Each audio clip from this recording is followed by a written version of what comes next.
हे केशव, एक ओर तो तुम मुझे ये सिखा रहे हो कि ये रिश्ते नाते सब चंद दिनों का दिखावा है, और दूसरी ओर अभी अभी तुमने ये कहा कि संबंधों और रिश्तों से ही भावनाओं का स्रोत फूटता है। कहा था ना? हाँ।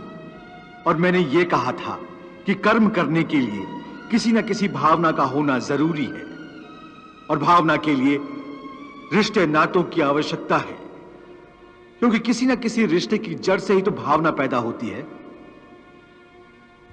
इसलिए यदि मनुष्य सारे रिश्ते तोड़ देगा, अपनी भावना को त्याग देगा, तो फिर वो कर्म किसके लिए करेगा? अपने धर्म के लिए। धर्म के लिए? हाँ, अपने धर्म के लिए। अर्थात धर्म के लिए भावना की आवश्यकता नहीं होती?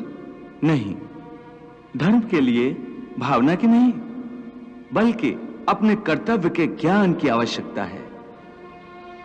इस बात की आवश्यकता होती है कि मनुष्य समझ ले कि उस परिस्थिति में उसका कर्तव्य क्या है। भावना तो कई बार कर्तव्य के रास्ते में आ जाती है, मनुष्य को कमजोर कर देती है। जैसे इस समय तुम्हारी भावनाओं के कारण तुम्हारे मन में जो मोह उत्पन्न हो गया है, वो तुम्हें कर्तव्य के रास्ते से भटका रहा है। इसलिए शास्त्र कहता है कि कर्तव्य भावना से ऊंचा है। अभी तुमने बड़े ज्ञानियों जैसे तर्क किए कि कर्म के लिए कोई प्रेरणा होनी चाहिए और प्रेरणा के लिए कोई भावना आवश्यक है। ये सारे तर्क मोहजनित हैं।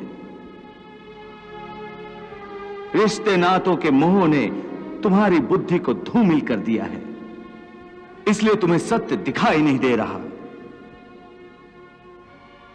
इसलिए इस समय तुम्हें धर्म स्पष्ट दिखाई नहीं देता। धर्म क्या है? धर्म की व्याख्या क्या है? इस बात का निर्णय कौन करता है?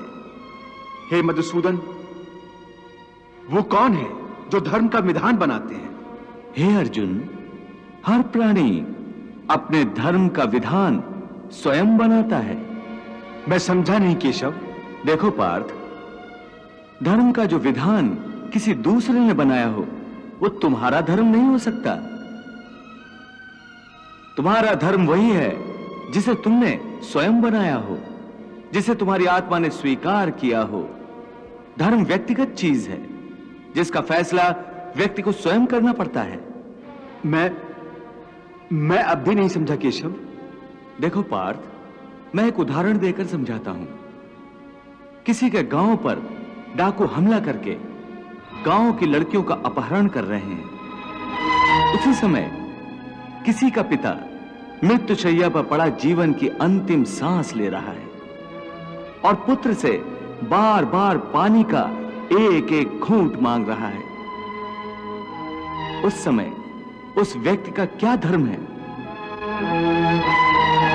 वो मरते हुए पिता के कंठ में अंतिम समय गंगा जल की बूंद बूंद टपकाता हुआ अपने पुत्र धर्म का पालन करे, या उसके गांव की लड़कियों पर जो संकट आ गया है उनकी रक्षा के लिए तलवार उठाकर उन डाकुओं का मुकाबला करे और आवश्यक हो तो जान भी देकर अपने गांव की इज्जत बचाए।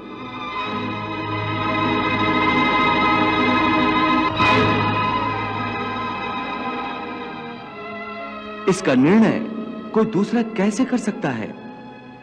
इसको धर्म का दोराहा या धर्म संकट भी कहते हैं। ऐसी परिस्थिति में वो व्यक्ति क्या करे? उसका फैसला कोई बाहर वाला नहीं कर सकता। यह निर्णय उसी को लेना होता है कि उस समय उसका प्रथम धर्म क्या है। उस समय उसकी आत्मा जो आवाज दे वही उसका धर्म है। इसलिए हे अर्जुन, हर प्राणी का धर्म व्यक्तिगत होता है।